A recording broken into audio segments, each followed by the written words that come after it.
कैसे हैं आप लोग? बढ़िया ना। देखिए, हम आज बात करेंगे परमिट पे, ठीक है। परमिट क्या होता है, परमिट सिस्टम, परमिट क्यों हम लोग इशू करते हैं, ठीक है, यहाँ पर बात करेंगे। पीछे हम लोग बात कर चुके हैं सारा हॉट वर्क, हाइट वर्क, जितना भी मतलब हम लोग क्लियर कर चुके टॉपिक। इतना दिनों से काम करते आ रहे हैं, सारा चीज़ लगभग कवर कर चुके हैं, हम लोग समझते भी हैं अच्छे से। हजार्डनेस को कम करते ख़त्म करते आए हुए हैं, जीरो एक्सीडेंट पे हम लोग काम करते आ गए ना। बहुत ही काबिल तारीफ़ है।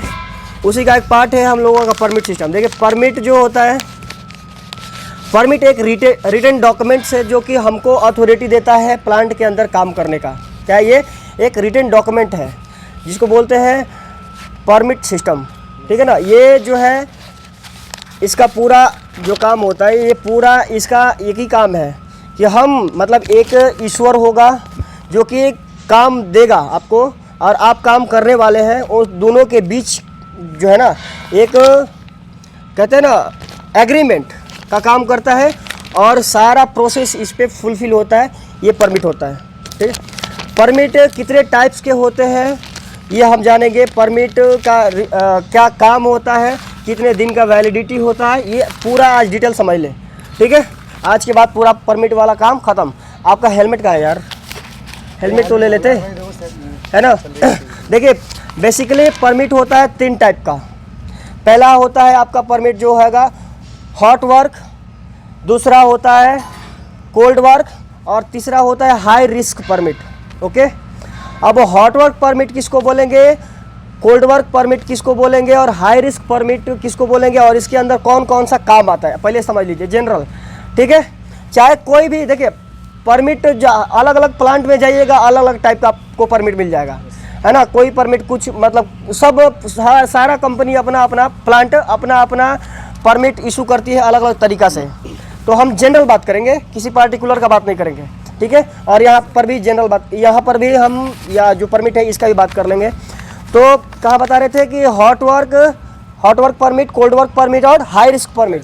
देखिए, हॉट वर्क में आपका क्या क्या आ जाएगा। अगर आप काम कर रहे हैं कोई भी हॉट वर्क, जैसे में मान लीजिए आप वेल्डिंग करना शुरू करेंगे, ग्राइंडिंग शुरू करेंगे, गैस कटिंग शुरू करेंगे, रोलिंग शुरू करेंगे, कोई भी ऐसा काम जिसमें चिंगारी निकले, आग लगने का खतरा हो, उसको हम बोलते हैं क्या, हॉट वर्क।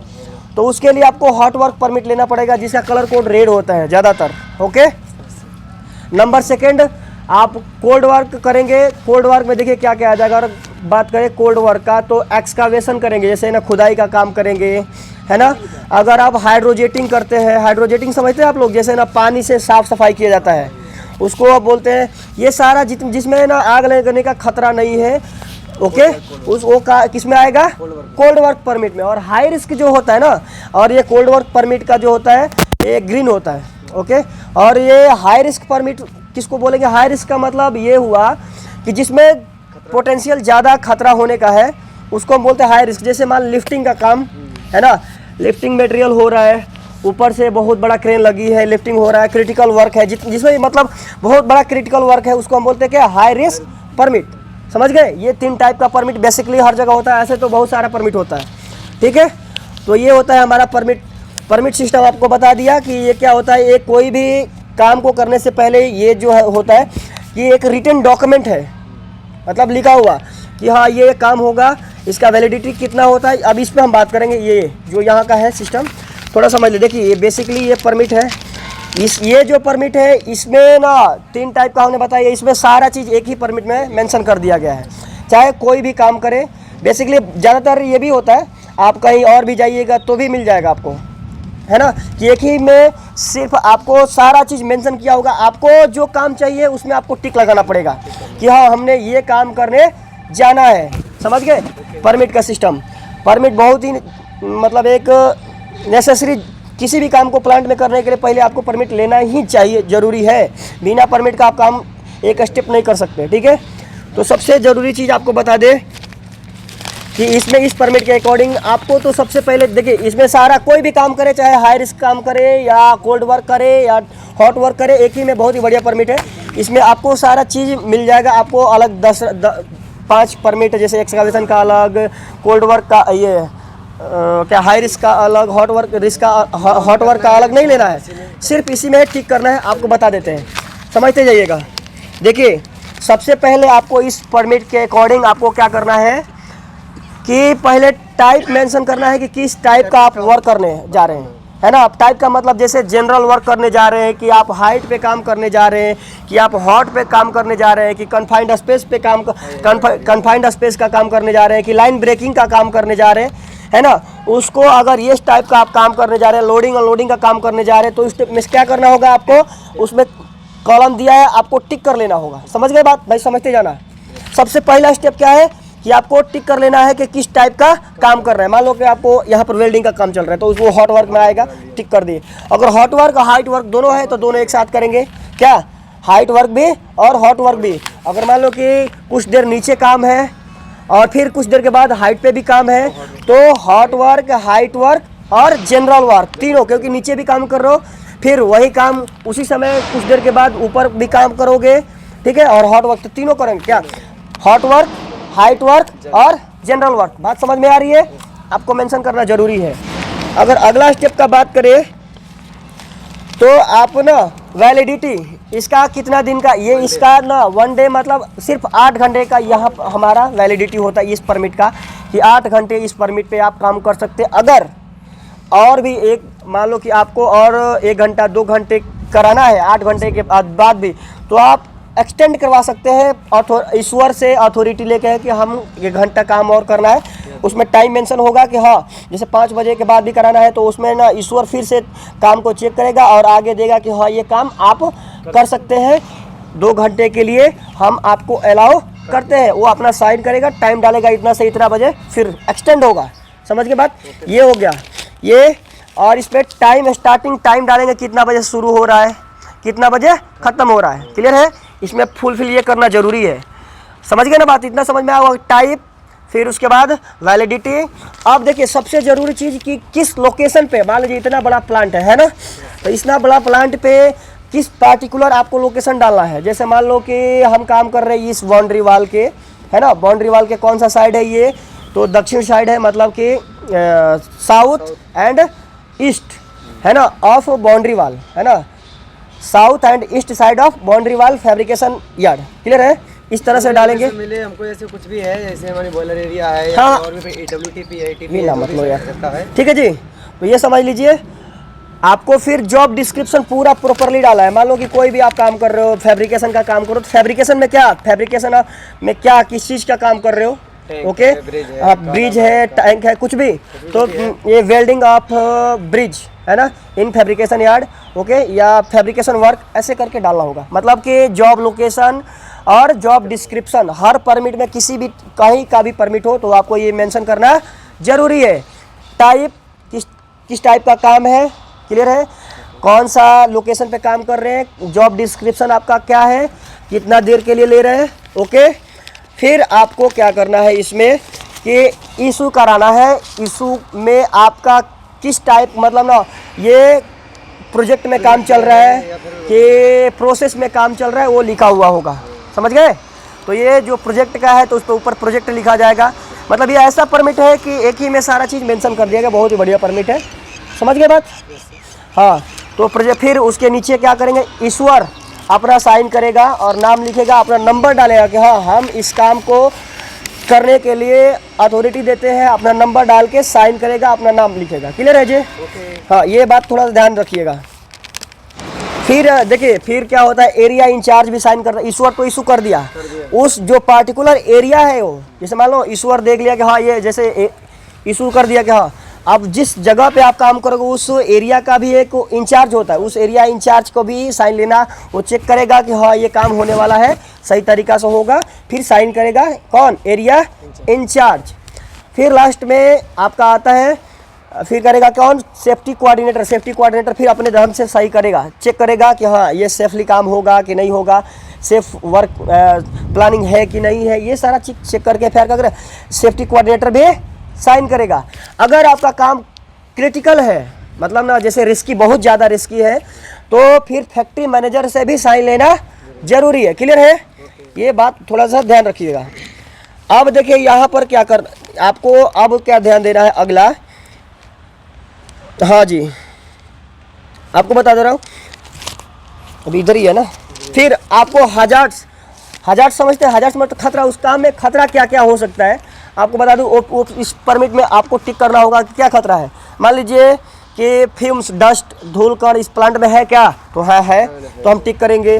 क्या हॉट मटेरियल है क्या, अगर है आपके काम में मतलब ना, कोई हॉट वर्क कर रहा है तो ही टिक करेगा, कोल्ड वर्क कर रहा है तो नहीं करेगा। क्लियर है, ये बात ध्यान रहे।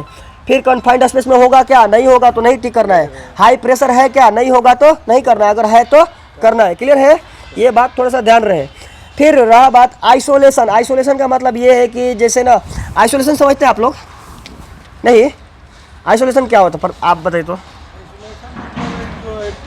जो जितना हीटिंग का जॉब आता है, हाँ, उसी में वो लगता है। अच्छा, मतलब हीटिंग ऊपर वाला आइसोलेट करना है ना, मतलब उसको कवर करना है। ओके, तो आइसोलेशन का काम आपका है क्या, तो नहीं है तो नहीं कर रहे हैं। क्लियर है, तो ये बात थोड़ा सा ध्यान रहे, जो है वही करना है। अब बात देखिए पीपीज, अब फिर अगला स्टेप इसमें क्या दे रहा है कि पीपीज मतलब पीपीज वही चीज़ के लिए आपको डाला है, टिक करना है जो आप काम कर रहे हैं। जैसे आप जनरल वर्क कर रहे हैं तो जनरल वर्क में आपका पीपीज क्या क्या लगेगा, हेलमेट हो गया, शूज हो गया, जैकेट हो गया, है ना, ये सारा पीपीज है, तो उसी में आप टिक करेंगे। रिफ्लेक्टिव जैकेट चाहिए क्या, तो चाहिए तो हाँ, ओके।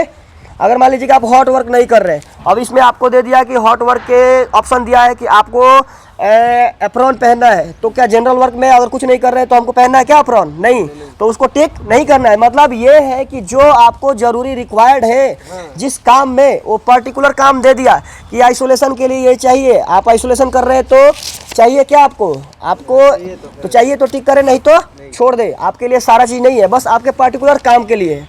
क्लियर है ना, ये बात थोड़ा सा आपको ध्यान रहे, ठीक है। अब अगर बता दे आपको फिर अब देखो, अब अगर इस पे अब आते हैं तो अब जो ना, ये तो हो गया परमिट इशूअर का सारा चीज़। फिर रिसीवर इसमें आपका जैसे मान लो क्लाइंट तो हो गया इशूअर, और फिर जो रिसीव कर रहा है कोई कॉन्ट्रैक्टर, आप जैसे आप कॉन्ट्रैक्टर हो, कोई भी कॉन्ट्रैक्टर हो, तो आप कॉन्ट्रैक्टर है तो आप रिसीवर हो गए। ओके, तो क्या करेंगे कि रिसीवर में आप अपना नाम करेंगे इशू टू, किसके लिए इशू हो रहा है, तो कोई जो कॉन्ट्रैक्टर है उसका नाम है ना, फिर उसके बाद उसका सुपरवाइजर अपना नंबर डालेगा, फिर उसके बाद अपना साइन करेगा। जो कंपनी है जो इशू अपने लिए करा रही है ना, तो उसका कॉन्ट्रैक्टर का नाम होगा यहाँ पे, फिर सुपरवाइजर का नाम, अपना खुद का साइन करेगा, नंबर डालेगा। क्लियर है जी, ये बात थोड़ा सा ध्यान रहे, है ना। सारा क्राइटेरिया आपको फुलफिल करके ही काम करना है। फिर इसमें अगर बात करें, एक चीज़ और देखिए बढ़िया, इसमें चीज़ क्या है कि हाँ, और आपको बता दें कि जैसे ना होता है, हम टीबीटी कराते हैं, टीबीटी कराने के बाद हम रिकॉर्ड लेते हैं कि इतने लोग टीबीटी में शामिल हुए इस काम में। जैसे कोई भी काम, मान लो हॉट वर्क होना है, तो हॉट वर्क का हमने सारा चीज़ ले लिया, परमिट ले लिया, हॉट वर्क का टिक कर दिया, है ना। तो हॉट वर्क के लिए उनको ट्रेनिंग भी तो देंगे, ट्रेनिंग के बाद टीबीटी भी तो देंगे। तो टीबीटी का जितना भी लोग होंगे, इनका नाम होगा और इस पर साइन होगा। मतलब पूरा सेफ्टी के नॉर्म्स इसी में, एक ही परमिट में क्या होगा, इंक्लूड हो जाएगा। साइन होगा उनका क्लियर है। साइन होने के बाद फिर क्या होगा, फिर उनको हम काम समझा देंगे। फिर एक चीज़ और यहाँ पर देखिए दिया है कि हम क्या क्या पहनेंगे। जैसे ना हेलमेट है तो हेलमेट पे भी टिक करेंगे, गोगल्स पहनना जरूरी है तो गोगल्स पे भी जरूरी है तो टिक करेंगे। अगर वेल्डिंग कर रहे हैं तो फेस शील्ड चाहिए क्या, तो उसमें भी टिक करेंगे। अगर मान लो कि कोरोना का टाइम था तो मास्क पहनना जरूरी है क्या, तो भी टिक करेंगे। या नहीं तो फिर डस्ट है ज़्यादा तो उसके चाहिए क्या, उसमें भी टिक करेंगे। मतलब जो चाहिए आपको इसमें एक ही परमिट में पूरा मेंशन है। आपको यही ध्यान देना है कि आपको जो जरूरी, एक बात देखिए, परमिट भरने से पहले आपको पूरा क्लियरली पढ़ना पड़ेगा। उसमें साफ साफ लिखा हुआ है कि ये काम करेंगे तो इसके लिए ये चाहिए, आपको चाहिए क्या, तो टिक करिए। नीचे लीजिए जैसे गॉगल्स है ना, तो चाहिए तो जरूरी है तो टिक करिए। जैसे फेस शील्ड, आप समझ सकते हैं कि मान लो जनरल वर्क कर रहे हैं कोई, तो आपको फेस शील्ड नहीं चाहिए तो उस पर उसको छोड़ देना है। क्लियर है, और ये बात सारा चीज़ ध्यान देना है आपको। और एक चीज़ और बता दूँ कि अगर जैसे ही ये परमिट, जैसे टाइम आप मान लीजिए कि काम करना शुरू करिए, 1 डे का वैलिडिटी लिए है, आप काम अपना ख़त्म कर लिए। काम ख़त्म होने के बाद फिर क्या करना होता है कि परमिट क्लोज कराना होता है है ना। तो सबसे पहले आप ना देखिए लिखा हुआ ऑप्शन दिया हुआ कि वर्क कंप्लीटेड, किधर है वर्क कंप्लीटेड। जब आपका काम खत्म होता है तो टाइम ऑफ क्लोजर, किस टाइम में आप किस टाइम में ये परमिट क्लोज कर रहे हैं, मतलब काम खत्म हो गया, उसमें टाइम डालेंगे कि हाँ इस टाइम में हमारा काम खत्म हो गया। फिर ईश्वर के पास ले जाएं कि हाँ साहब हमारा काम खत्म हो गया, एक बार आप चेक कर सकते हैं, कोई भी जायज मटेरियल नहीं है हमारे साइड पे। ओके, टाइम डाल के उसको फिर उसका साइन लेंगे, किसका, ईश्वर का। फिर क्या करेंगे, अपना साइन देंगे कि हाँ हमने भी अपने तरफ से कंप्लीट कर दिया। फिर किसको, फिर सिक्योरिटी को, सिक्योरिटी का साइन लेंगे कि हाँ भाई सिक्योरिटी जो है वो भी अपना साइन करेगा कि हाँ ये काम ओके हो गया, हमने देख लिया, काम अब नहीं हो रहा है उस जगह पे। क्लियर है, समझ गए बात। तो ये चीज़ होता है परमिट, मतलब कि एक बार अगर बढ़िया से परमिट, ये इतना अच्छा परमिट है कि एक बार अगर ढंग से पढ़े बेटर तरीका से तो आप मेरा सारा चीज़ उसमें मेंशन है, सारा का सारा चीज़। जैसे मान लो कि आप ज़्यादातर गलती होता है कहाँ पे आपको बता दूँ, जैसे मान लो कि आपको वर्क एट हाइट, तो वर्क एट हाइट में आपको दिया है, इसको टिक कर देंगे, लिखा हुआ scarf folding ladder should be metallic, मतलब कि स्कार्फ फोल्डिंग लैडर जो है, स्कार्फ फोल्डिंग लैडर का मतलब समझते हो, जो स्कार्फ फोल्डिंग बनाया वो भाड़ा का लैडर जो है सीढ़ी का होना चाहिए।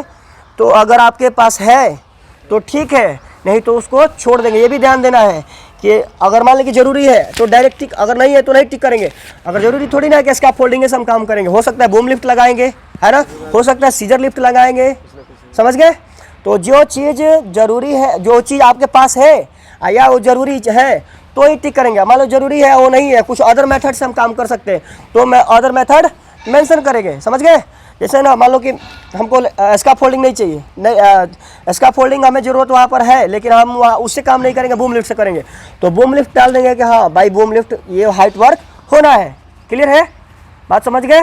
तो ये चीज़ें जो है ना आप एक बार माइंड को रीड, ये परमिट को रीड कर ले फिर काम करें।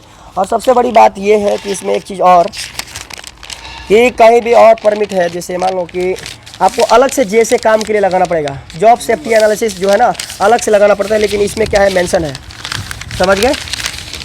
अलग से जैसे एक दिन हम लेंगे, लेकिन इसमें देखिए मेंशन है यहाँ पर कि जैसे task step, possible hazards during each step, है ना, इसका कंट्रोल मेजर, मतलब जो भी काम कर रहे हैं उसका जैसे भी पीछे आप भर सकते हैं।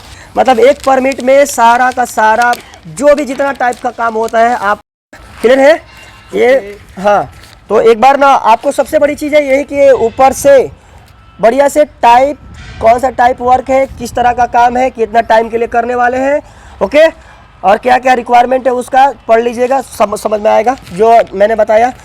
समझ में आया कि नहीं सर, आया ना। हाँ तो ठीक है, मैं चेक कर लूँगा, ये बार तो भर लीजिए तो ठीक है। ये पकड़िए, थैंक यू यार।